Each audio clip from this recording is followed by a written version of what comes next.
Hello guys, तर स्वागत आहे तुमचं आपल्या या यूट्यूब चॅनलवरती. मित्रांनो, चॅनलवर नवीन असाल तर चॅनलला सबस्क्राईब नक्की करा आणि अशाच नवनवीन अपडेट्स पाहत राहा.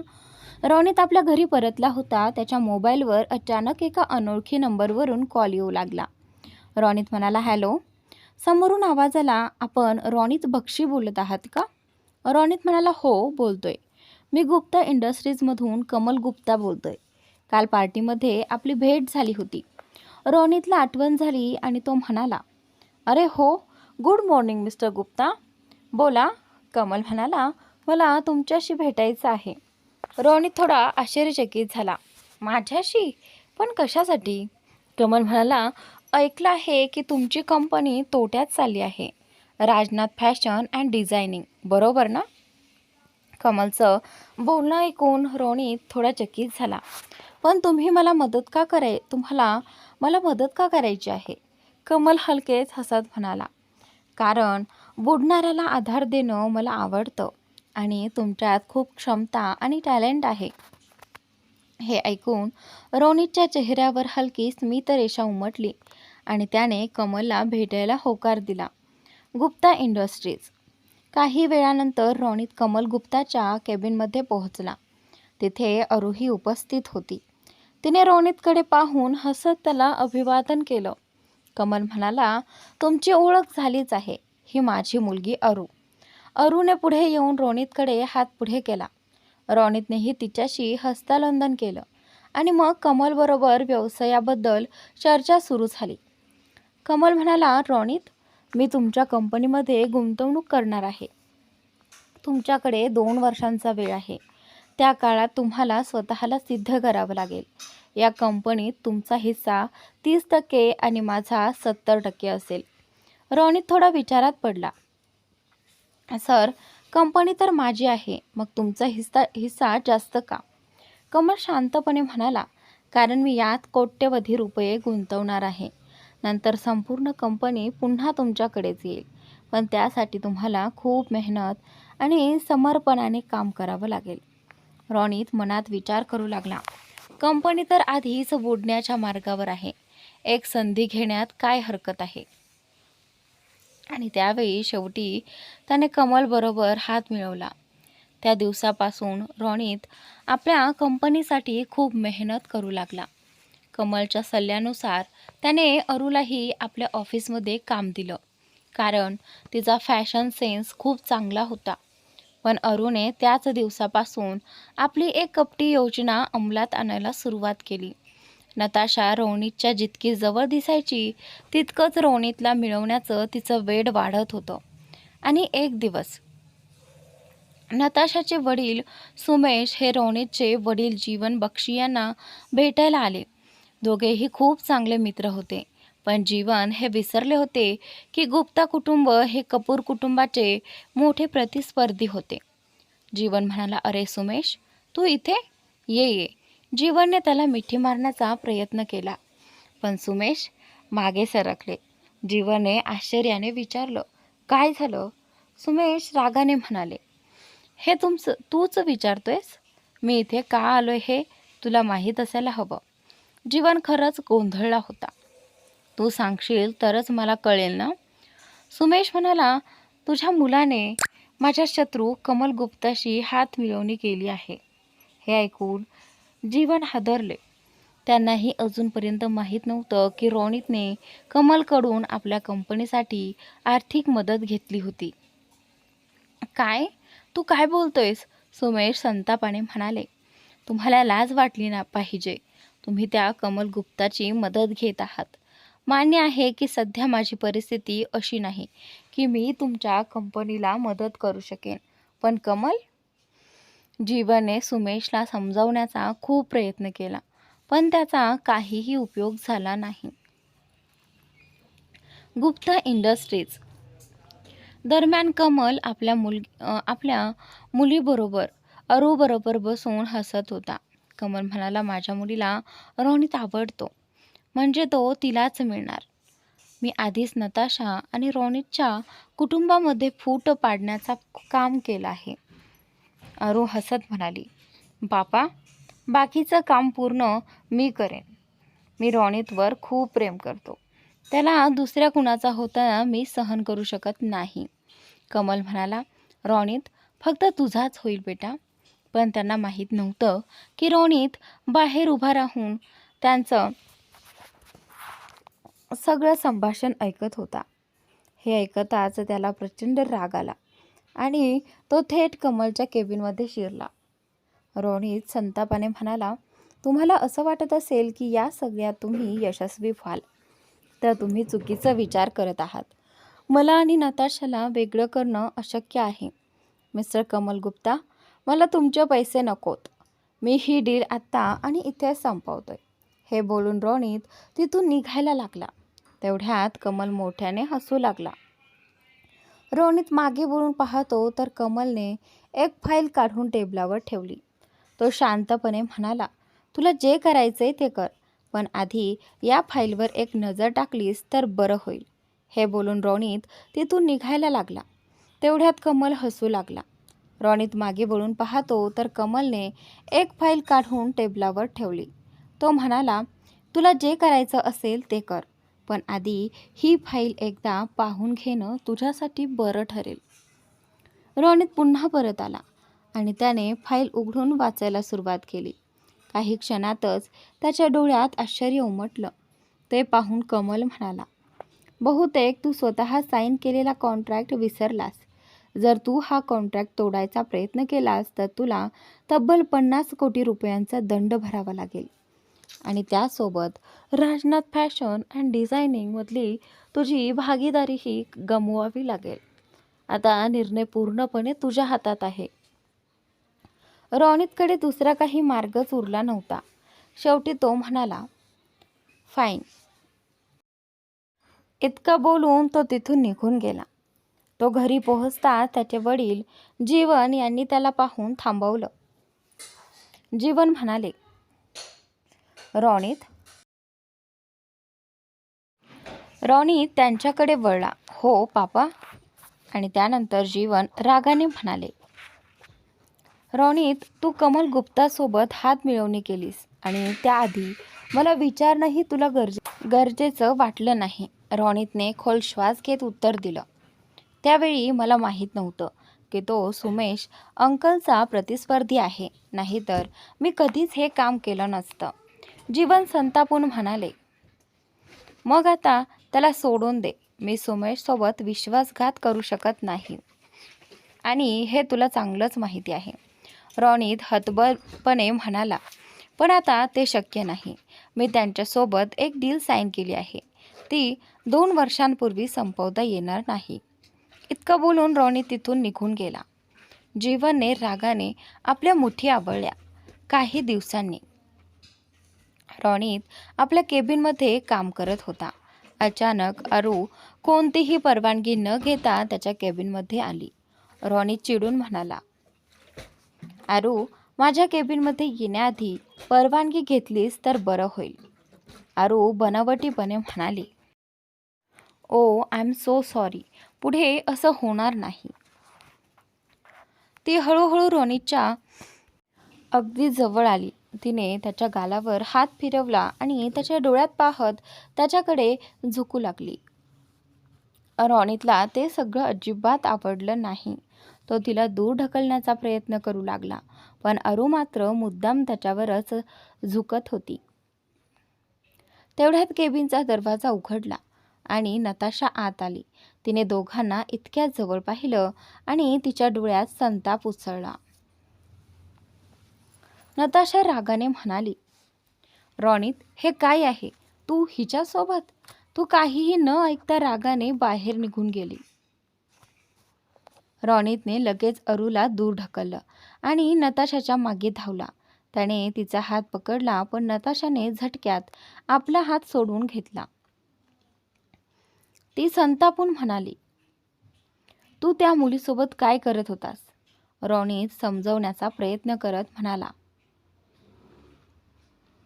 नताशा, तू चुकीचं समजतेस.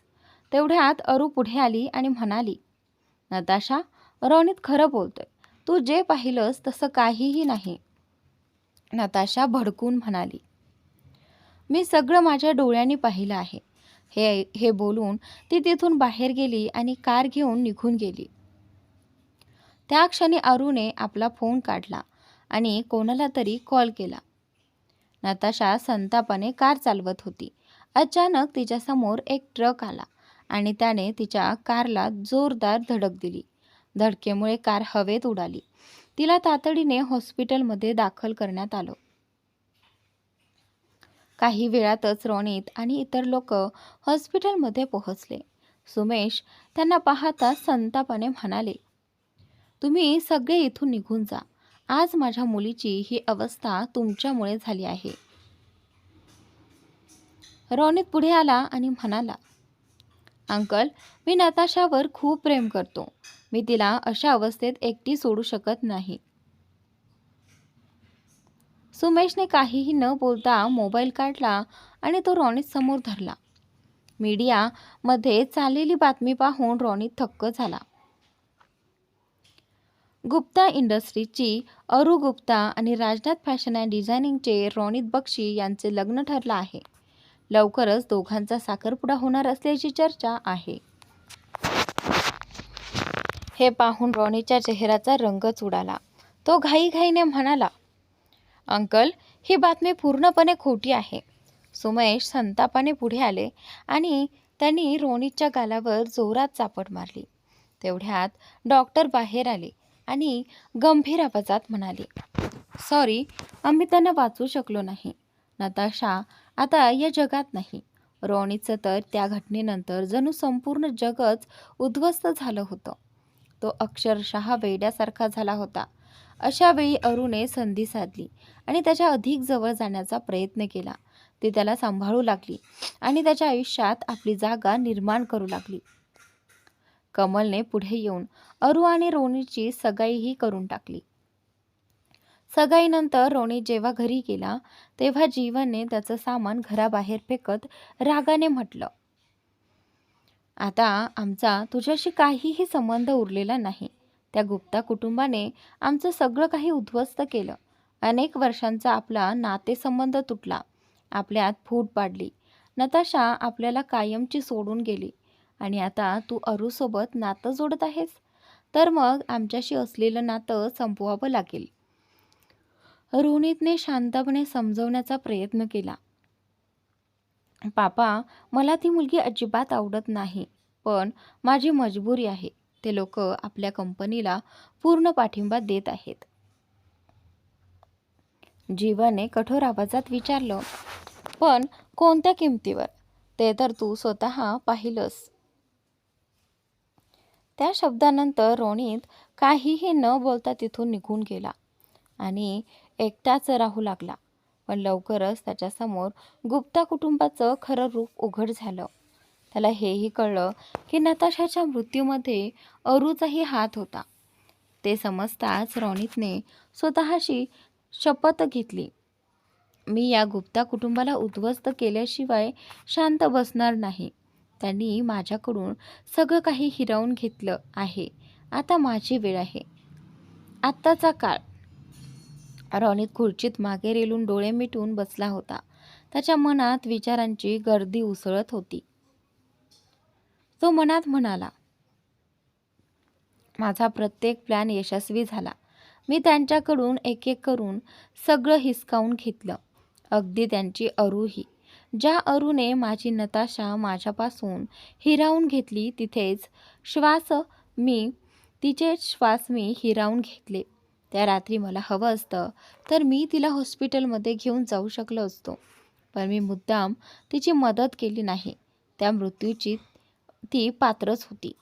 त्याने डोळे उघडले आणि मोबाईलची गॅलरी उघडून नताशाचा फोटो पाहू लागला. आजही तो तिच्यावर तितकाच वेड्यासारखा प्रेमाने प्रेम करत होता. अचानक त्याला जणू नताशाचा आवाज ऐकू आला, रोनित, इकडे ये ना, कुठे चाललायस? रोनितने दचकून डोळे उघडले, पण तिथे कोणीच नव्हतं. त्याच्या डोळ्यातून अश्रू वाहू लागले. तेवढ्या त्याचा मोबाईल वाजू लागला. स्क्रीनवरचा नंबर पाहताच त्याच्या डोळ्यात चमक आली. मोबाईलवर त्याच्या आईचं रजनीचं नाव झळकत होतं. त्याने घाईने फोन उचलला. मम्मी? आणि त्यावेळी फोनच्या दुसऱ्या बाजूने रजनी त्याचा आवाज ऐकताच रडू लागली. रोनित काळजीने म्हणाला, मा, तुम्ही रडताय का? आता सगळं ठीक होण्याची वेळ आली आहे. मी त्या गुप्ता कुटुंबाकडून सगळं काही हिरावून घेतलं आहे. प्लीज तुम्ही रडणं थांबवा. रजनीने खोल श्वास घेत म्हणाली, मला तुला आधी फोन करायचा होता, पण मला भीती वाटत होती की तुझे पापा माझ्यावर रागवतील. त्या गुप्ता कुटुंबाने आपल्याला वेगळं केलं, नताशाच्या कुटुंबापासून दूर केलं, नताशाला आपल्यापासून हिरावून घेतलं आणि आपल्या सगळ्यात दुरावा निर्माण केला. हे बोलताना ती पुन्हा रडू लागली. रोनित हळू आवाजात म्हणाला, प्लीज मा, आधी रडणं थांबवा. रजनी म्हणाली, आणि त्यानंतर त्यावेळी तुझ्या बापाने तुला खूप काही बोलून टाकलं, पण मला माहीत आहे ते तुला खूप प्रेम करतात, फक्त ते व्यक्त करू शकत नाहीत. रोनितने दीर्घ श्वास घेत म्हणाला, माझ्या एका चुकीमुळे सगळं काही बिघडलं होतं, पण आता मी सगळं ठीक केलं आहे. मला वाटतं आपण सगळं पुन्हा एकत्र राहावं आणि मला तुम्हाला एका खास व्यक्तीला भेटवायचं आहे. माहिका ही रोनितची एक मोठी चाल होती, जणू त्याचा तुरुपाचा एक्का. तीच एक अशी व्यक्ती होती जी बक्षी आणि सिंघल या दोन कुटुंबामधले संबंध पुन्हा जुळू शकत होती. रजनीने उत्सुकतेने विचारलं, कोण आहे ती बेटा? तुला कुणी खास मुलगी भेटली का? आणि त्यावेळी रोनित हलकंसं हसत म्हणाला, तुम्ही इथे आलात की सांगतो. ती फक्त गर्लफ्रेंडपेक्षा थोडी जास्त खास आहे. तेवढ्यात रोनितच्या केबिनच्या दरवाजावर टकटक झाली. तो पटकन म्हणाला, मम्मी, मी नंतर फोन करतो, कोणीतरी आलं आहे. फोन ठेवून त्याने मोठ्याने म्हटलं, कम इन. आणि त्यानंतर दरवाजा उघडताच माहिकाने आत पाऊल ठेवलं. तिने निळी स्कर्ट आणि पांढरा टॉप घातला होता आणि ती अत्यंत सुंदर दिसत होती. ती तिथेच उभी होती.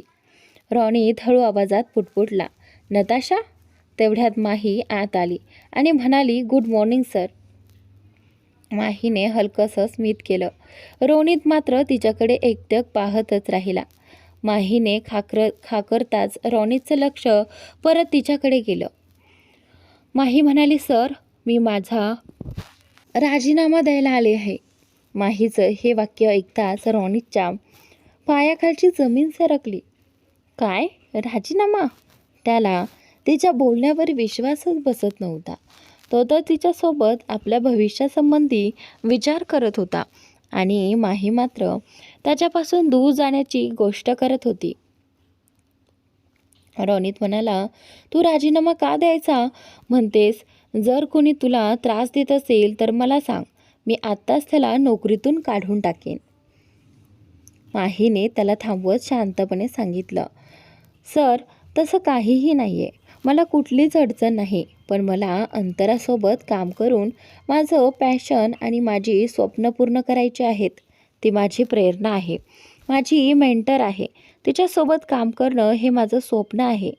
रोनितने एक दीर्घ श्वास घेतला. तो तिचं बोलणं समजून घेण्याचा प्रयत्न करत होता. थोडा विचार करून तो म्हणाला, मी तुझ्या पॅशनची आणि तुझ्या स्वप्नांची कदर करतो, पण त्यासाठी राजीनामा देण्याची काय गरज आहे? शिवाय तू अंतरासोबत एका प्रोजेक्टवर आधीच काम करत आहेस. आणि त्यानंतर माही म्हणाली, पण अंतरा इथे फक्त त्या एका प्रोजेक्टसाठीच आली आहे आणि तिचं स्वतःचं फॅशन हाऊसही आहे. ती इथे पुढे काम करण्यासाठी तयार होणार नाही. रोनित म्हणाला, मी तिच्याशी बोलतो. मी तुझा राजीनामा स्वीकारत नाही. माहीनेही खोल श्वास घेत म्हणाली, ठीक आहे, आत्तासाठी मी राजीनामा देत नाही, पण जर अंतरा इथे पुढे काम करण्यासाठी तयार झाली नाही तर मीही इथे काम करणार नाही. हे बोलून माही तिथून निघून गेली. रोनितने डोळे मिटले आणि पुटपुटला, काहीही झालं तरी अंतराला इथे काम करण्यासाठी तयार करावंच लागेल. काही वेळानंतर अंतरा रोनितच्या केबिनमध्ये आली होती. ती म्हणाली, हॅलो रोनितजी, तुम्हाला माझ्याशी भेटायचं होतं. रोनितने तिला बसायला सांगितलं. अंतरा म्हणाली, तुम्हाला प्रोजेक्टबद्दल काही बोलायचं आहे का? रॉनितने डोकं हलवत उत्तर दिलं, नाही, प्रोजेक्टबद्दल नाही. मला तुम्हाला एक ऑफर द्यायची आहे. अंतरा थोडी आश्चर्याने त्याच्याकडे पाहत म्हणाली, कशी ऑफर? रॉनितने शांतपणे सांगितलं, अरुच्या अचानक मृत्यूनंतर माझ्या कंपनीतील डिझाईन डिपार्टमेंटच्या हेडची जागा रिकामी झाली आहे. मला एखादा विश्वासार्ह आणि टॅलेंटेड व्यक्ती हवा आहे आणि मला वाटतं की या पदासाठी तुम्ही अगदी योग्य आहात. रॉनीची ही ऑफर ऐकून अंतरा थोडी दचकली. ती म्हणाली, रॉनीजी, धन्यवाद, पण मी एक फॅशन डिझायनर आहे. इतक्या मोठ्या पदाची जबाबदारी सांभाळणं माझ्यासाठी खूप कठीण होईल. रॉनीत म्हणाला, पण मला तुमच्यावर आणि तुमच्या टॅलेंटवर पूर्ण विश्वास आहे. अंतरा हसत म्हणाली, थँक्यू, पण मी तुमची ऑफर स्वीकारू शकत नाही. माझं स्वतःचं फॅशन हाऊस आहे जिथे मी स्वतंत्रपणे काम करते. मला कोणाच्या अंडर काम करणं फारसं आवडत नाही. रॉनीत म्हणाला, तुम्ही चुकीचं समजत आहात. तुम्ही तुमचं फॅशन हाऊस माझ्या राजनाथ फॅशन अँड डिझायनिंग सोबत का जोडत नाहीत? आपण एकत्र काम करू आणि खात्री बाळगा, तुमच्या कामात मी कोणताही हस्तक्षेप करणार नाही. तुम्हाला मला कुठलाही हिशोबही द्यावा लागणार नाही. रॉनीचं बोलणं ऐकून अंतरा विचारात पडली. या ऑफरमध्ये तिला खूप शक्यता दिसत होत्या, पण थोडा विचार करून ती म्हणाली, मी नेहमीच माझ्या फॅशन हाऊसला एक मोठा ब्रँड बनवायचं स्वप्न पाहिलं आहे. त्यामुळे ते कोणासोबत मर्ज करण्याचा विचारही करू शकत नाही. पण हो, पार्टनर बनवायचा विचार करू शकते. हे ऐकताच रॉनीच्या चेहऱ्यावर स्मित उमटलं. तो म्हणाला, वा, हा तर आणखी चांगली आयडिया आहे. तुमच्या इतक्या उत्कृष्ट फॅशन हाऊसचा भाग व्हायला कोणाला आवडणार नाही. जर तुम्हाला मान्य असेल तर मी लगेच डॉक्युमेंट्स तयार करून घेतो. अंतरा आनंदाने म्हणाली, ग्रेट. रॉनीतने हात पुढे करत म्हटलं, हॅपी पार्टनरशिप. त्यावेळी अंतरा हसत म्हणाली, happy partnership to you also. Antara तिथून निघून गेली आणि रॉनीच्या चेहऱ्यावर समाधानाचं स्मित पसरलं. एका रेस्टॉरंटमध्ये ही बातमी शांतनूपर्यंत पोहोचायला फार वेळ लागला नाही. त्याने लगेचच अंतराला एका रेस्टॉरंटमध्ये भेटायला बोलावलं. अंतरा खूप आनंदी दिसत असल्याचं पाहून शांतनूने विचारलं, तू आज खूपच खुश दिसतेस, काय झालं? अंतरा हसत म्हणाली, मी रॉनीत बक्षीच्या कंपनीसोबत पार्टनरशिप डील साईन करण्याचा निर्णय घेतला आहे.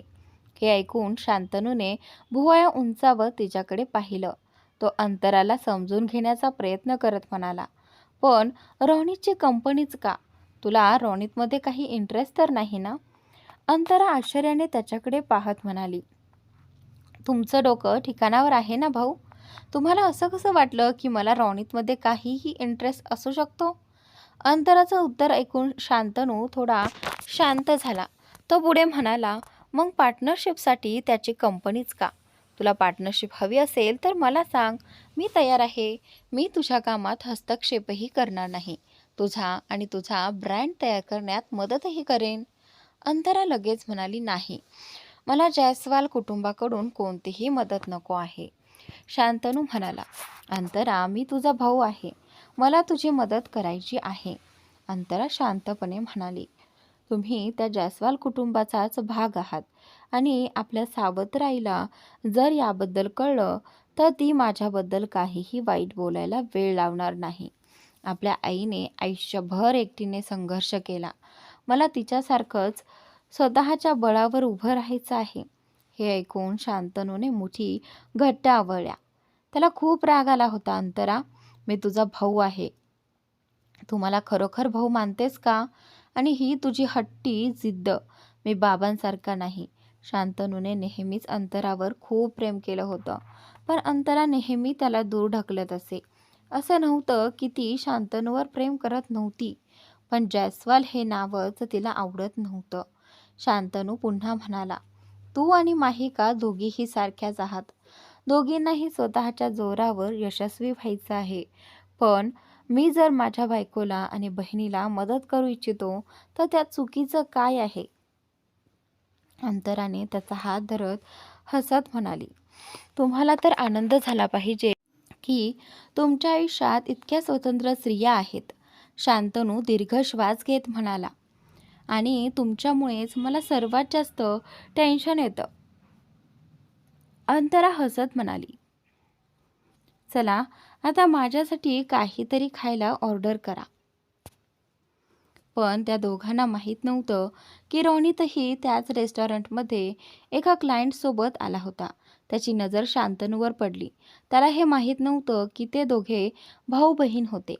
त्याने काही अफवा ऐकल्या होत्या की त्यांच्या दोघांमध्ये काहीतरी संबंध आहेत. रोनित मनातच पुटपुटला, जियाने तर मला सांगितलं होतं की शांतनूच्या मनात ती आहे, पण इथे तर काहीतरी वेगळंच चालू आहे. आणि माही कशी काय त्याच्यासोबत कॉन्ट्रॅक्ट मॅरेजमध्ये अडकली? काहीही झालं तरी मी माहीला माझं बनवणारच. इतक्यात अंतरा म्हणाली, आता मी रॉनीसोबत पार्टनरशिप करत आहे, तर माझा सगळा व्यवसायही याच शहरात शिफ्ट करायचा विचार करते. काही प्राईम लोकेशन आहे का? शांतनू लगेच म्हणाला, त्याची चिंता तू करू नकोस, ते मी पाहून घेतो.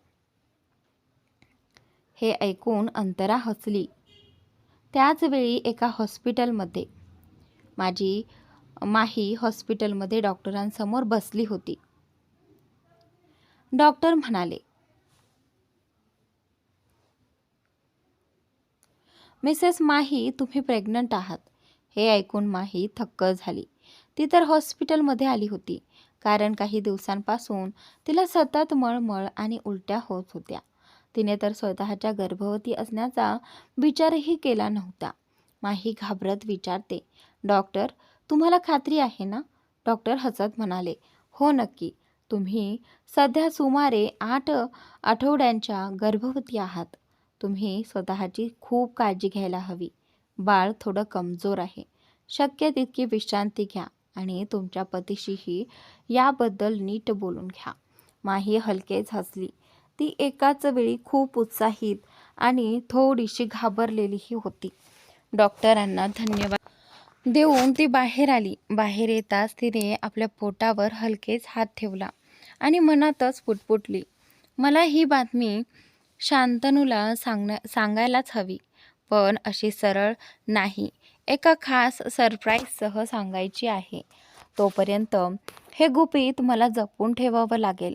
ती अजून हेच विचार करत होती. तेवढ्यात तिच्या फोनची रिंग वाजली. माहीने आनंदाने फोन उचलला. हॅलो रुपल.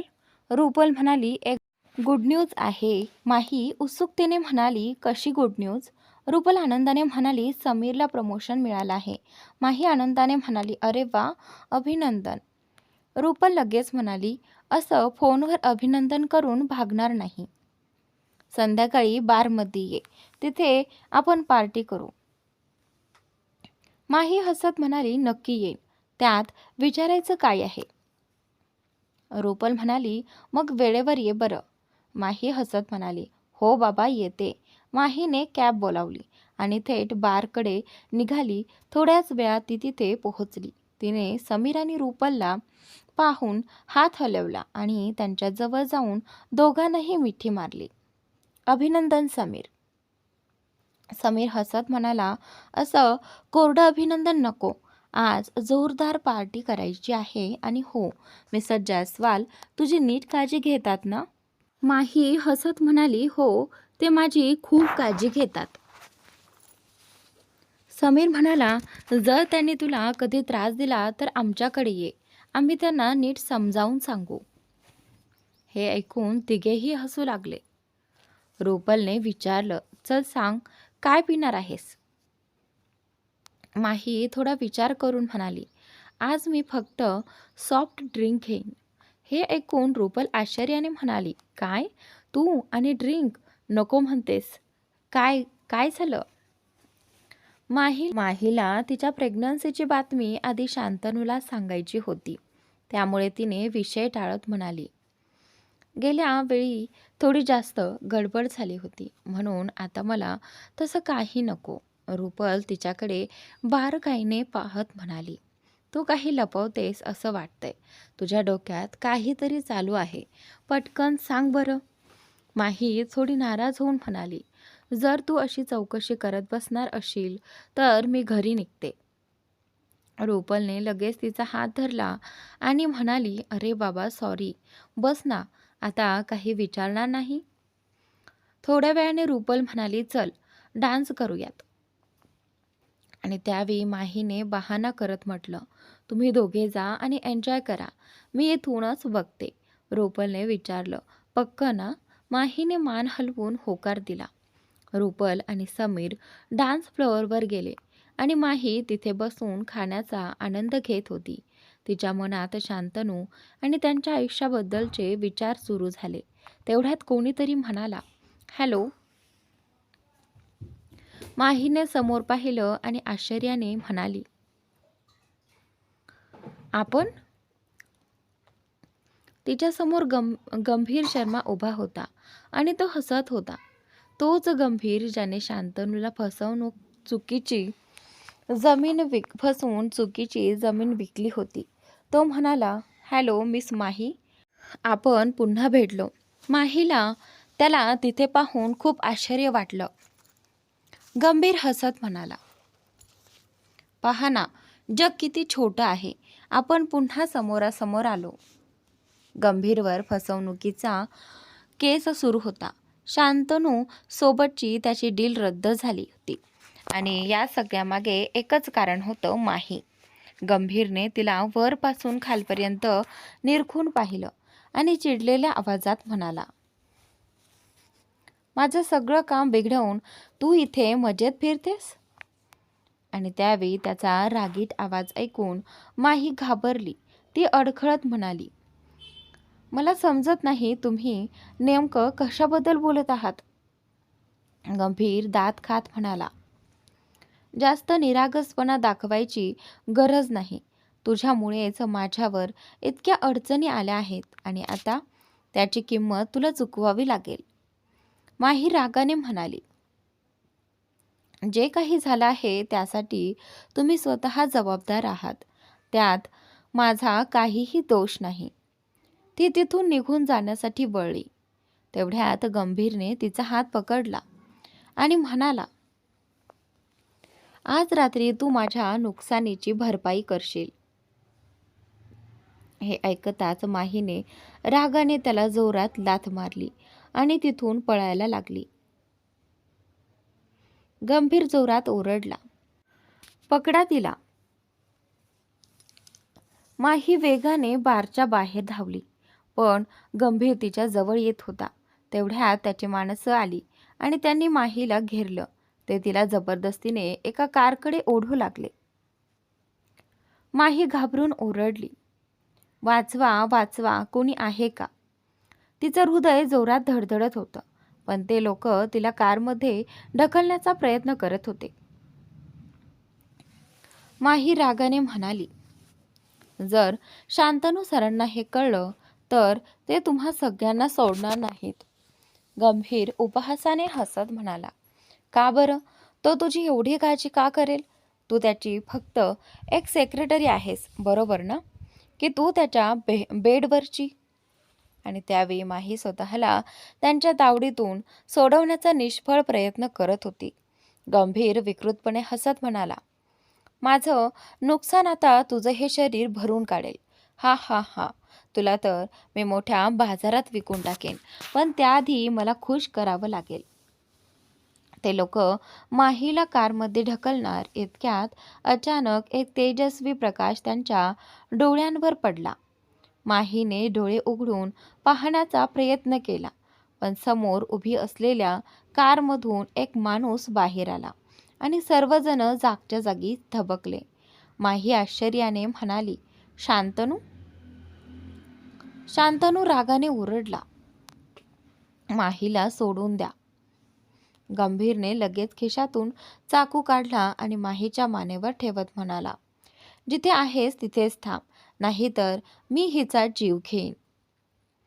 शांतनू तिथेच थांबला आणि शांत आवाजात म्हणाला, तिला सोडून दे. गंभीर हसत म्हणाला, म्हणजे तुला ही खूप हवी आहे. मग माझ्यासमोर गुडघ्यावर बस आणि माझी भीक माग. माहीच्या डोळ्यातून अश्रू वाहू लागले. ती घाबरून म्हणाली, शांतनू, तुम्ही असं काहीही करणार नाही. गंभीर संतापून म्हणाला, माफी मागणार आहेस की नाही, नाहीतर आत्ताच हिचा घसा चिरतो. शांतनू शांतपणे म्हणाला, तू माहीला काही करू नकोस. तू जे सांगशील ते मी करायला तयार आहे. गंभीरने आपल्या माणसांना इशारा केला. ते लगेच शांतनूकडे धावले आणि त्याला मारहाण करू लागले. माही जोरात ओरडली, थांबा, प्लीज त्यांना थांबवा. गंभीरचे माणसं शांतनूला लाथाबुक्क्यांनी मारत होते. आसपासचे लोक सगळं पाहत होते, पण कुणीही मदतीला पुढे येत नव्हतं. माहीला समजलं की जोपर्यंत ती गंभीरच्या चाकूच्या धाकात आहे तोपर्यंत शांतनू काहीही करू शकत नाही. तिने गंभीरकडे पाहिलं. तो शांतनूला मार खाताना पाहून आनंद घेत होता. अचानक माहीने जोरात तिच्या हिलने गंभीरच्या पायावर मारलं. गंभीर वेदनेने ओरडला, आह. माही त्याच्या तावडीतून सुटली. त्याच वेळी शांतनूनेही स्वतःला मोकळं करून घेतलं. त्याने आपला कोट बाजूला फेकला आणि गंभीरच्या माणसांवर तुटून पडला. माहीला हात लावायची तुमची हिंमत कशी झाली? तो एकामागून एक सगळ्यांना मारू लागला. हे पाहून गंभीरला समजलं की स्वतःचा बचाव करायचा असेल तर शांतनूला संपवणं गरजेचं आहे. तो चाकू घेऊन शांतनूकडे धावला. माहीने ते पाहिलं. गंभीर शांतनूवर वार करणार इतक्यात ती त्याच्या आणि शांतनूमध्ये उभी राहिली. क्षणात चाकू तिच्या पाठीवर जोरात घुसला. शांतनूच्या चेहऱ्यावरचा रंगच उडाला. माही जमिनीवर पडणार इतक्यात शांतनूने तिला आपल्या बाहुपाशात धरलं. तो घाबरून म्हणाला, माही, तू हे काय केलंस? माही हळू आवाजात म्हणाली, तुम्ही सुरक्षित आहात, बस एवढंच पुरेसं आहे. आणि त्यावेळी आता इथे काही क्षणातच तिची शुद्ध जाऊ लागली. शांतनू घाबरून ओरडला, प्लीज माही, डोळे बंद करू नकोस. त्याने तिला कारच्या मागच्या सीटवर झोपवलं आणि वेगाने तिथून निघाला. माही हळूहळू बेशुद्ध होत होती. City hospital. माहीला तात्काळ इमर्जन्सीमध्ये दाखल करण्यात आलं. शांतनू खूप अस्वस्थ झाला होता. त्याला गंभीरवर जितका राग येत होता त्याहून जास्त राग स्वतःवर येत होता, कारण तो माहीला त्या हल्ल्यापासून वाचू शकला नव्हता. त्याने थरथरणाऱ्या हातांनी फोन काढला आणि सुनीलला कॉल केला. सुनील म्हणाला, हॅलो सर. शांतनू रागाने ओरडत म्हणाला, मी तुला सांगितलं होतं की गंभीरच्या विरोधात लगेच कारवाई कर, पण तुला काहीच शुद्ध नाही. आता तो माहीच्या मागे लागलाय. सुनील घाबरत म्हणाला, सर, त्याचे सगळे ॲसेट्स फ्रीज केले आहेत. तो स्वतःची प्रॉपर्टीसुद्धा वापरू शकत नाही. शांतनू संतापाने म्हणाला, शट अप. तो आत्तापर्यंत तुरुंगात असायला हवा होता. त्याने माहिकावर हल्ला केला आणि तिला किडनॅप करण्याचा प्रयत्न केला. आता ती हॉस्पिटलमध्ये आहे माझा जीव वाचवण्यासाठी. तिने स्वतःचा जीव धोक्यात घातला. जर तिला काही झालं तर मी संपूर्ण शहर पेटवून देईन. सुनील घाबरून म्हणाला, काय? माही मॅडम. शांतनू कठोर आवाजात म्हणाला, त्या गंभीरला कुठूनही शोधून काढ. इतकं बोलून शांतनूने फोन ठेवला आणि कॉरिडॉरमध्ये अस्वस्थपणे फेरफटका मारू लागला. काही वेळाने एमर्जन्सी वॉर्डचा दरवाजा उघडला. डॉक्टरांना पाहताच शांतनू लगेच त्यांच्या जवळ गेला. डॉक्टर, माही ठीक आहे ना? डॉक्टरांनी खोल श्वास घेत म्हणाले, ती आता स्थिर आहे, पण आम्ही तिचं बाळ वाचवू शकलो नाही. शांतनू आश्चर्याने डॉक्टरांकडे पाहत म्हणाला, बाळा, डॉक्टर म्हणाले, कदाचित तुम्हाला माहिती नसेल, तुमची पत्नी माही 8 आठवड्यांची गर्भवती होती. हे ऐकून शांतनूच्या डोळ्यात पाणी आलं. माही गर्भवती होती? डॉक्टर शांतपणे म्हणाले, स्वतःला सावरून घ्या मिस्टर जास्वाल. तुमची पत्नी अजून खूप तरुण आहे. पुढे तुम्हाला मूल होऊ शकतात, पण आता तिला तुमच्या आधाराची गरज आहे. तिचं खूप रक्त गेलं आहे आणि ती खूप अशक्त झाली आहे. शांतनूने खोल श्वास घेतला. त्याच्या जखमांवरही पट्ट्या बांधण्यात आल्या. दुसऱ्या दिवशी सकाळी माहीला शुद्ध आली. शांतनू तिच्या वॉर्डकडे गेला. त्याला पाहताच माहीने चिंतेने विचारलं, शांतनू, आपलं बाळ ते ठीक आहे ना? माहीचा प्रश्न ऐकताच शांतनूच्या चेहऱ्याचा रंग बदलला. तो तिच्या जवळ गेला. तिचे हात आपल्या हातात घेतले आणि तिच्या कपाळावर हलकेच चुंबन दिलं. माहीने पुन्हा विचारलं, शांतनू, मी तुम्हाला काही विचारते आहे. शांतनू हळू आवाजात म्हणाला, माहिका, तुझी तब्येत अजून ठीक नाही. कृपया थोडा आराम कर. पुढे आपल्याला मूल होऊ शकतात, नाही का? तो तिच्या डोळ्यात पाहू लागला. माही घाबरून म्हणाली, तुम्हाला नेमकं काय म्हणायचं आहे? आपलं बाळ ठीक आहे ना? शांतनूने जड मनाने गळा साफ केला आणि म्हणाला, या अपघातात तुझं मिसकॅरेज झाले. हे ऐकताच माहीच्या डोळ्यातून अश्रू वाहू लागले. ती अस्वस्थ होऊन म्हणाली, डॉक्टरांची नक्की काहीतरी चूक झाली आहे. मी तर तुम्हाला ही बातमी सांगून सरप्राईज द्यायचा विचार करत होते. आपलं बाळ असं कसं जाऊ शकतं? डॉक्टरांना सांगा त्यांनी पुन्हा एकदा माझी तपासणी करावी. शांतनूने रडणाऱ्या माहीला आपल्या मिठीत घेतलं आणि म्हणाला, माहिका, कृपया धीर धर. पण आपलं बाळ आत्ता नाही. पुढे आपल्या आयुष्यात अजून मूल येतील. माहीच्या डोळ्यातून अश्रू थांबतच नव्हते. ती रडत म्हणाली, हे सगळं माझ्यामुळे झाले. मी त्याची काळजीच घेऊ शकले नाही. शांतनू तिचे केस हलकेच कुरवत म्हणाला, स्वतःला दोष देऊ नकोस. काही गोष्टी आपल्या हातात नसतात. उलट तू माझा जीव वाचवला आहेस. इतक्यात डॉक्टर आले आणि त्यांनी माहीला एक इंजेक्शन दिलं. काही क्षणातच ती गाढ झोपेत गेली. शांतनू मनात विचार करू लागला, त्या गंभीरला मी सोडणार नाही. त्याच्यामुळे आपलं बाळ, त्याला याची किंमत मोजावीच लागेल. काही वेळातच अंतरा तिथे पोहोचली. माही झोपलेली होती. अंतराने हळू आवाजात विचारलं, आता माही कशी आहे? त्यावेळी शांतनू म्हणाला, माहीला तिच्या मिसकॅरेजची बातमी अजिबात सहन होत नाहीये. ती खूप रडत होती. खूप प्रयत्नांनी ती आता झोपली आहे. माझ्यावर होणारा हल्ला तिने स्वतःवर घेतला. आज ती या अवस्थेत आहे, ती माझ्यामुळेच. अंतरा त्याला धीर देत म्हणाली, स्वतःला सावर भाऊ, आता तुटून पडण्याची वेळ नाही. शांतनू गंभीर आवाजात म्हणाला, माझ्या डोक्यातून एकच गोष्ट जात नाही. माहिकाने क्षणाचाही विचार न करता मला वाचवलं. तिने 2दा माझा जीव वाचवला आहे. तिने मला आयुष्यभरासाठी तिचा ऋणी बनवलं आहे. आता तिच्यासाठी मी जे काही करेन तेही कमीच असेल. अंतरा म्हणाली, भाऊ, तिने तुमच्यावर कोणताही उपकार केलेला नाहीये की ज्याची परतफेड करता येईल. ती तुमच्यावर खूप प्रेम करते. आपल्या प्रेमाला वाचवण्यासाठीच तिने हे केलं आहे आणि प्रेमाची किंमत नसते. तिला फक्त तुमचं प्रेम आणि पाठिंबा हवा आहे, तोही नेहमीचा. शांतनू म्हणाला, माहिका माझ्या आयुष्यात येण्याआधी माझं आयुष्य अगदी नीरस होतं. फक्त काम आणि विक्रम व सावत्र आईविरुद्ध पुरावे गोळा करणं, बस एवढंच. ती माझ्या आयुष्यात आल्यानंतर सगळं बदललं.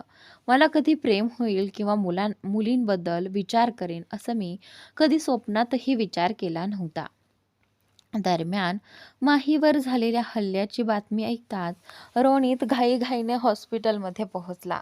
पण कॉरिडॉरमध्ये बसलेल्या शांतनू आणि अंतराला पाहून तो थांबला. अंतरा शांतनूच्या खांद्यावर डोकं ठेवून बसली होती. हे दृश्य पाहून रोनितने पुन्हा एकदा त्यांचा गैरसमज केला. त्याने रागाने मुठी आवळत मनात म्हटलं, शांतनू माहीला डिझर्व करत नाही. मी माहीला त्याच्यापासून दूर करणार. असं ठरवून तो तिथून परत निघून गेला. त्याच रात्री माही गाढ झोपली होती. तेवढ्यात शांतनूचा फोन वाजू लागला. स्क्रीनवर टायगरचं नाव चमकत होतं. शांतनूने कॉल उचलत विचारलं, हां बोल. टायगर म्हणाला, सर, गंभीर आमच्या ताब्यात आहे. शांतनू म्हणाला, मी लगेच येतो.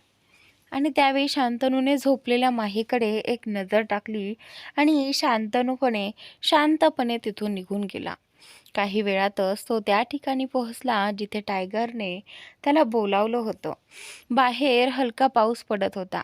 शांतनूने आजूबाजूला पाहत विचारलं, इकडे कुणी नाही ना? टायगरने नकारार्थी मान हलवली. नाही सर, पोलिसांना याबद्दल काहीच कळणार नाही. शांतनू टायगरसोबत आत गेला. तिथे गंभीर बेशुद्ध अवस्थेत पडला होता. त्याच्या शरीरावर मारहाणीचे स्पष्ट निशाण होते. टायगरने त्याच्याकडे बोट दाखवत म्हटलं, सर, हा तर विमान पकडून देश सोडून पळून जाणार होता. आम्ही योग्य वेळी पकडलं. शांतनू म्हणाला, याने असा विचार तरी कसा केला की तो आत्ता माझ्यापासून वाचू शकतो? उठवा याला. टायगरने आपल्या माणसांना इशारा केला. त्यांनी पाण्याने भरलेली बादली गंभीरच्या अंगावर ओतली. गंभीर दचकून जागा झाला. तो घाबरून गयावया करत म्हणाला, मला जाऊ द्यात. मी तुमच्याकडे भीक मागतो. मला माफ करा. माझ्याकडून चूक झाली. शांतनू त्याच्या जवळ गेला आणि टाचांवर बसत म्हणाला, मला तुझी माफी नको आहे. तू माझ्या बायकोला इजा केली आहेस. गंभीर चकित झाला. काय? तुमची बायको? आणि त्यावेळी शांतनूने त्याचा कॉलर पकडून त्याला उभं केलं आणि रागाने म्हणाला, तुला माहिती आहे का की ती गर्भवती होती? त्यावेळी गंभीर घाबरत म्हणाला, मला काहीच माहिती नव्हतं. मला सोडा. मला तिला दुखवायचं नव्हतं. शांतनू दात घट्ट चावत म्हणाला, तू तिला किडनॅप करण्याचा प्रयत्न केला आणि चाकूने हल्ला केलास? गंभीर हात जोडत म्हणाला, मी तर तुम्हाला मारायला आलो होतो. ती अचानक मध्ये आली. शांतनूच्या डोळ्यात राग उसळला आणि त्यात माझं मूल मरून गेलं असं म्हणत त्याने गंभीरच्या चेहऱ्यावरती जोरात थप्पड मारली. त्यानंतर त्याने त्याला निर्दयपणे मारायला सुरुवात केली. त्याने गंभीरच्या हातांच्या बोटाही मोडून टाकल्या. गंभीर वेदनेने ओरडत म्हणाला, मला सोडा प्लीज. शांतनू थांबला आणि थंड आवाजात म्हणाला, मी तुला सोडू? गंभीरने लगेच होकारार्थी मान हलवली. शांतनू म्हणाला, माझं मूल परत आण, मग मी तुला सोडतो. गंभीरच्या डोळ्यातून अश्रू वाहू लागले. मला माहिती आहे मी चुकीचं केलं, पण मला खरंच माहिती नव्हतं की ती तुमची बायको आहे. मला माफ करा. शांतनू कठोर आवाजात म्हणाला, खूप उशीर झाला आहे. अशा एका निरपराध जीवाची जान गेली आहे, ज्याचं आयुष्य अजून सुरूही झालं नव्हतं. त्याने आपल्या माणसांकडे पाहत आदेश दिला, याला घेऊन जा आणि जिवंत पुरून टाका. गंभीर ओरडत राहिला, पण शांतनूच्या माणसांनी त्याला ओढत तिथून घेऊन गेले. शांतनू तिथून निघून गेला, पण हॉस्पिटलला जाण्याऐवजी तो थेट आपल्या अपार्टमेंटमध्ये पोहोचला. त्याने ड्रायव्हरला सांगितलं, गाडी नीट स्वच्छ करून टाक. एकही असा पुरावा राहू नये की ही गाडी त्या ओसाड ठिकाणी गेली होती. ड्रायव्हर म्हणाला, हो सर. आणि त्यानंतर शांतनू आत गेला. त्याने कपडे फेकून दिले आणि अंघोळीसाठी बाथरूममध्ये गेला. त्याने आपल्या बाळाच्या आणि माहीच्या जखमेचा बदला तर घेतला होता, पण मनातील वेदना मात्र कमी झाल्या नव्हत्या. तो हळू आवाजात पुटपुटला, सॉरी माहिका. त्यावेळी मी तुला आणि आपल्या बाळाला वाचवू शकलो नाही. तो बाहेर आला आणि बेडवर आडवा झाला. काही वेळातच त्याला झोप लागली. पुढच्या सकाळी शांतनूच्या अपार्टमेंटची डोरबेल वाजली. त्याने दरवाजा उघडला आणि समोर पोलीस उभे असल्याचं पाहून तो थक्क झाला. दुसऱ्या दिवशी सकाळी त्याने दरवाजा उघडला आणि समोर पोलिसांना पाहून तो थोडा दचकला. मनातच तो विचार करू लागला, काही त्यांना कळलं तर नाही ना? टायगरने तर सांगितलं होतं की आता पोलिसांना कोणताही धागाधोरा मिळणार नाही. ऑफिसर म्हणाला, मिस्टर जयस्वाल, मी ACP गगन.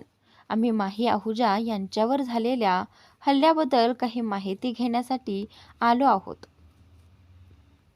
शांतनूने त्यांना आत येण्याचा इशारा केला आणि बसायला सांगितलं. शांतनू म्हणाला, बोला, तुम्हाला माझ्याकडून काय माहिती हवी आहे? ACP गगन म्हणाले, सर, ज्या ठिकाणी ही घटना घडली त्या ठिकाणच्या CCTV फुटेजच्या आधारे आम्ही 3 जणांना अटक केली आहे, पण मुख्य आरोपी गंभीर शर्मा अजूनही फरार आहेत. शेवटी त्याची माहीजींशी काय शत्रुता होती? शांतनू शांतपणे उत्तर देत म्हणाला, गंभीरची शत्रुता माझ्याशी आहे, माहीकाशी नाही. तो मला एक वादग्रस्त जमीन विकण्याचा प्रयत्न करत होता, पण माहीकाला त्याबद्दल समजलं आणि तिने त्याला सगळ्यांसमोर उघड केलं. त्यामुळे आम्ही ती डील रद्द केली आणि त्याच्यावर फसवणुकीचा केस दाखल केला. कदाचित त्याचाच बदला घ्यायला त्याने हा हल्ला केला असावा. ACP गगनने विचारलं, माहीजी तुमच्या कोण लागतात? शांतनूने खोल श्वास घेत म्हणाला, ती माझी पत्नी आहे. ती प्रेग्नंट होती, पण या हल्ल्यात तिचा गर्भपात झाला. मला माहीसाठी आणि माझ्या अजून जन्मालाही न आलेल्या बाळासाठी न्याय हवा आहे. ACP गगन म्हणाले, आम्ही गंभीरला शोधण्याचा पूर्ण प्रयत्न करत आहोत, पण एक गोष्ट सांगा, काल रात्री तुम्ही कुठे होतात? मिस्टर जायस्वाल, शांतनू म्हणाला, मी हॉस्पिटलमधून घरी आलो होतो. ACP गगन थोडे आश्चर्याने म्हणाले, म्हणजे तुम्ही तुमच्या बायकोला हॉस्पिटलमध्ये एकटं सोडून आलात? थोडं विचित्र वाटतंय. ACP गगनला कोणताही संशय येऊ नये असं शांतनूला वाटत होतं, त्यामुळे तो म्हणाला, ती गाढ झोपली होती आणि मला देखील बऱ्याच जखमा झाल्या होत्या. या बघा, डॉक्टरांनी मला थोडा आराम करण्याचा सल्ला दिला होता, म्हणून मी घरी आलो. शिवाय आज माझी एक महत्त्वाची मीटिंग आहे, ज्याला उपस्थित राहणं खूप गरजेचं आहे. यात मी काही चुकीचं केलं का? ACP गगन म्हणाले, नाही, तसं काही नाही. फक्त विचारत होतो, कारण तुम्ही आराम हॉस्पिटलमध्येही करू शकत होतात. शांतनू म्हणाला, मी सांगितलंच ना, डॉक्टरांनी तसं सांगितलं होतं. मला इंजेक्शनही दिलं होतं, त्यामुळे घरी येणं भाग होतं आणि मीटिंगलाही फ्रेश दिसणं गरजेचं होतं. अजून काही विचारायचं आहे का? ACP गगन उठत म्हणाले, सध्या नाही, पण गरज पडली तर आम्ही नक्की परत येऊ. शांतनू हलकंसं स्मित करत म्हणाला, नक्कीच. तुमच्या मदतीसाठी मी नेहमी उपलब्ध आहे. थँक्यू. ACP गगन बाहेर पडले. बाहेर उभ्या असलेल्या ड्रायव्हरकडे त्यांची नजर गेली. ते त्यांच्याकडे गेले आणि विचारलं, तू इथे किती वर्षांपासून काम करतोयस? ड्रायव्हर म्हणाला, साहेब, 5 वर्षांपासून. ACP गगन म्हणाले, म्हणजे तुला जयस्वाल कुटुंब चांगलं माहिती असेल. ड्रायव्हरने उत्तर दिलं, हो साहेब. ACP गगनने पुढचा प्रश्न विचारला, शांतनू जयस्वाल कसे माणूस आहेत? ड्रायव्हर म्हणाला, ते खूप चांगले माणूस आहेत. सगळ्यांची खूप काळजी घेतात, अगदी कुटुंबासारखं वागवतात. पण त्यांच्या कुटुंबाला कोणी त्रास दिला तर त्यांना खूप राग येतो. ACP गगनने विचारलं, किती राग? ड्रायव्हर म्हणाला, साहेब बॉक्सिंग चॅम्पियन आहेत, त्यामुळे कधीकधी रागात असं होतं, पण बाकी ते कोणालाही काही म्हणत नाहीत. अगदी निरुपद्रवी आहेत. ACP गगन मनात विचार करू लागली, जर तो इतका निरुपद्रवी असेल तर बारच्या बाहेर त्या तिघांना शांतनू जयस्वालने इतकं निर्दयीपणे कसं मारलं? यानंतर त्यांची नजर तिथे उभ्या असलेल्या गाड्यांवर पडली. या सगळ्या गाड्या त्यांच्याच आहेत का? ड्रायव्हर म्हणाला, हो साहेब, साहेबांना गाड्यांची खूप आवड आहे. ACP गगनने पुन्हा विचारलं. काल रात्री ते घरी किती वाजता आले? ड्रायव्हर म्हणाला, सर मला नेमका वेळ माहिती नाही. ACP गगन तिथून निघून गेले. पण आता त्यांना शांतनूवर संशय येऊ लागला होता. आणि दुसरीकडे खिडकीतून उभा राहून शांतनू हे सगळं पाहत होता. त्याने लगेच टायगरला फोन केला. टायगर म्हणाला, हॅलो सर. शांतनू म्हणाला, ACP गगनला माझ्यावर संशय आला आहे. त्याने ड्रायव्हरलाही प्रश्न विचारले आहेत. आता आपल्याला खूप सावध राहावं लागेल. प्रत्येक गोष्ट जाऊन नीट तपासून घे. टायगर म्हणाला, जी सर. शांतनूने फोन ठेवला. त्यानंतर तो तयार झाला आणि मीटिंगसाठी निघून गेला. आणि तिकडे हॉस्पिटलमध्ये माहीने हळूहळू डोळे उघडले आणि आजूबाजूला नजर फिरवली. तिच्या बाजूच्या टेबलावर शांतनूने लिहिलेली एक चिठ्ठी ठेवलेली होती. माहीने ती उचलली आणि वाचू लागली. सॉरी स्वीटहार्ट, मला तुला अशा अवस्थेत सोडून जावं लागत आहे. उद्या सकाळी माझी एक महत्त्वाची मीटिंग आहे आणि त्याची तयारी मला करावी लागेल. सकाळी अंतरा तुझ्याकडे येईल. मीटिंग संपताच मी लगेच तुझ्याकडे येईन. इतक्यात नर्स आली आणि तिने माहीला नाश्ता आणि औषधं दिलं. माहीने तिला विचारलं, नर्स मी पुन्हा आई बनू शकते का? नर्स म्हणाली, का नाही, फक्त तुम्ही तुमच्या तब्येतीची नीट काळजी घ्या. बाकी सगळं तुम्ही डॉक्टरांना विचारू शकता. ते तुम्हाला सविस्तर सांगतील. तेवढ्यात रूममध्ये सुनील आला. सुनील म्हणाला, गुड मॉर्निंग माहीजी. माही म्हणाली, गुड मॉर्निंग सुनील, तू इथे? सुनील म्हणाला, शांतनू सर कुठे आहेत? माही म्हणाली, ते तर काल रात्रीच निघून गेले. काही मीटिंग होती ना, त्याची तयारी करायची होती. त्यावेळी सुनील थोडा गोंधळला, कारण मीटिंगची फाईल तर त्याच्याकडेच होती. तो मनात विचार करू लागला. आपल्या बायकोला हॉस्पिटलमध्ये सोडून शांतनू सर अचानक कुठे गेले असतील? नक्की चाललंय तरी काय? माही म्हणाली, सुनील कुठे हरवलास? काय झालं? सुनील म्हणाला, नाही, काही नाही. मला वाटलं सर इथे असतील तर आपण एकत्र मीटिंगला जाऊ असं. तुम्ही कशा आहात माहीजी? त्यावेळी माहीने फिकटचं हसत उत्तर दिलं, फक्त बरी होण्याचा प्रयत्न करते आहे. सुनील म्हणाला, हा वेळ निघून जाईल, तुम्ही फक्त आराम करा.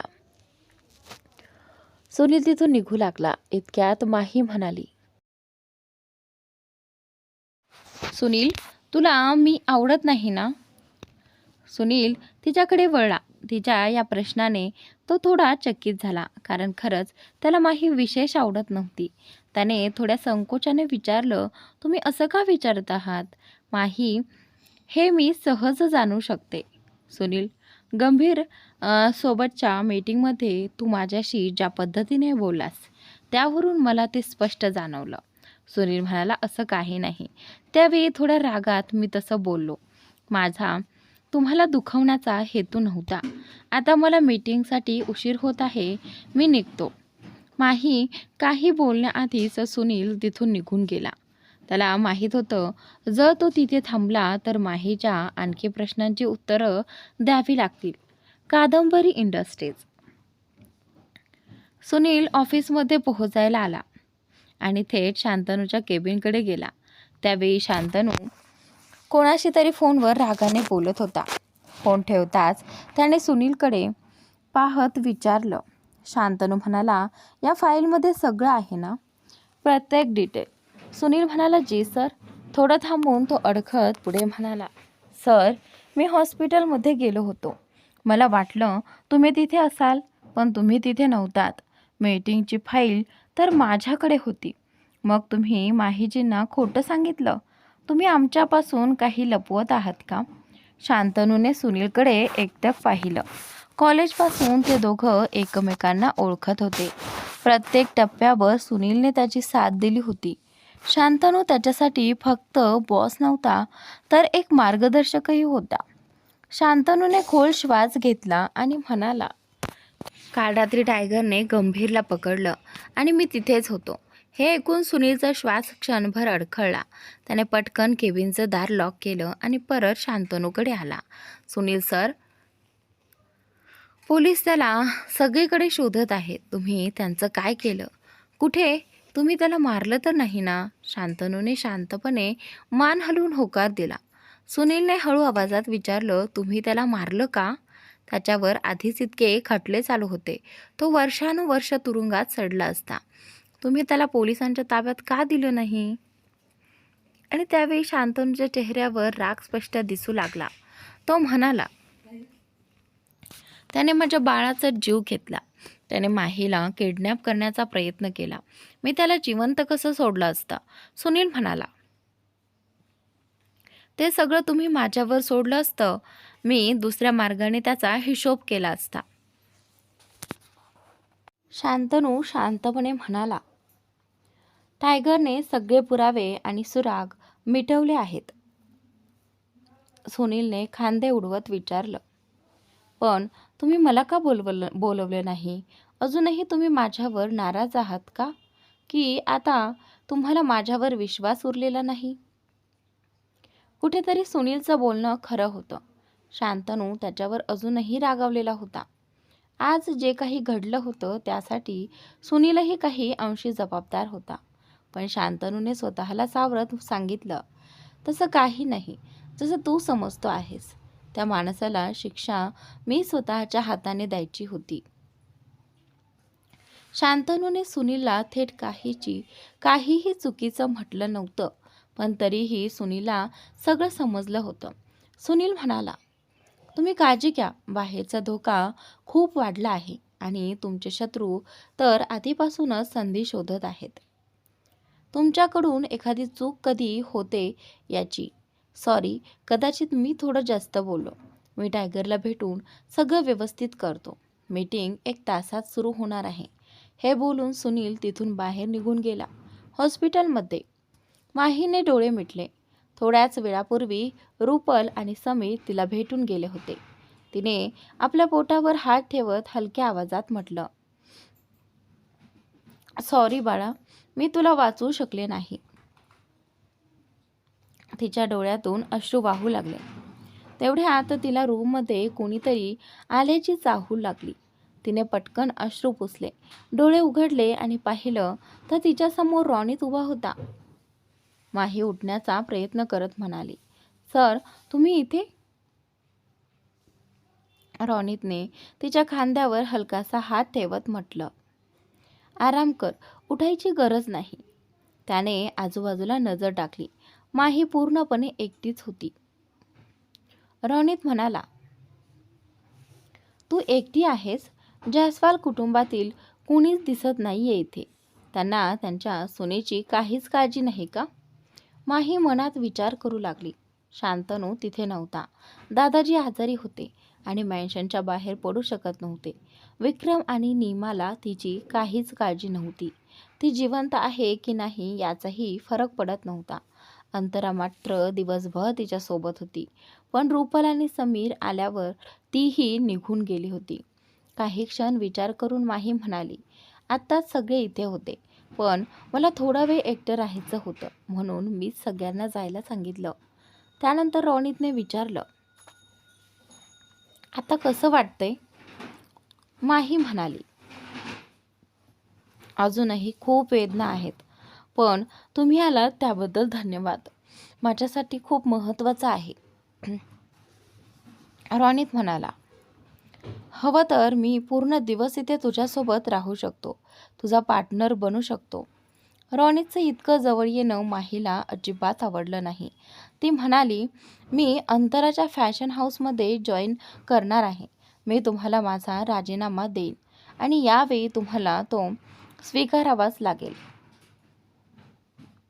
हे ऐकताच रॉनीच्या चेहऱ्याचा रंग उडाला. पण त्याने लगेच स्वतःला सावरत म्हटलं, ठीक आहे. बरं, तुला काही हवं आहे का? भूक लागली असेल तर मी काहीतरी घेऊन येतो. त्यावेळी माही म्हणाली, नाही, अंतराने मला खाऊ घालूनच गेली आहे आणि हॉस्पिटलमध्ये बाहेरचं काही आणूही देत नाहीत. रोनित पुन्हा म्हणाला, अंतरा का? जयस्वाल कुटुंबातून इथे कोणीतरी असायला हवं होतं. तुझा नवरा किंवा घरातील कोणी, त्यांना तुझी काहीच काळजी नाही का? माहीला माहिती होतं की रोनितला हे माहीत नव्हतं की अंतरा ही शांतनूची बहीण आहे आणि ती स्वतःहून त्याला ही गोष्ट सांगू इच्छित नव्हती. आणि त्यावेळी माही म्हणाली, अंतरा आमच्या कुटुंबासारखीच आहे आणि शांतनूच्या खूप जवळची आहे. आणि शांतनूबद्दल बोलायचं तर ते माझ्यावर खूप प्रेम करतात आणि माझी खूप काळजी घेतात. आता ते माझ्या सांगण्यावरून मीटिंगला गेले आहेत. रोनित म्हणाला, छान आहे की ते दोघे तुझी काळजी घेत आहेत. मीही नेहमी तुझ्यासोबत आहे. तुला कशाचीही गरज लागली तर मला सांग, लवकर बरी हो. हे बोलून रोनित वॉर्डमधून बाहेर निघून गेला. थोड्याच वेळात शांतनू तिथे पोहोचला. त्याने पाहिलं की माही रूममध्ये एकटीच होती. त्याला पाहताच माही म्हणाली, म्हणजे तुम्ही आलात?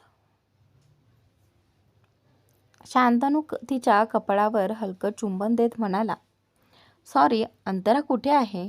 ती तुला एकटं कसं सोडून गेली? तर मित्रांनो, आजचा भाग इथे संपतोय. पुढील भाग नक्की पहा आणि चॅनलला सबस्क्राईब नक्की करा.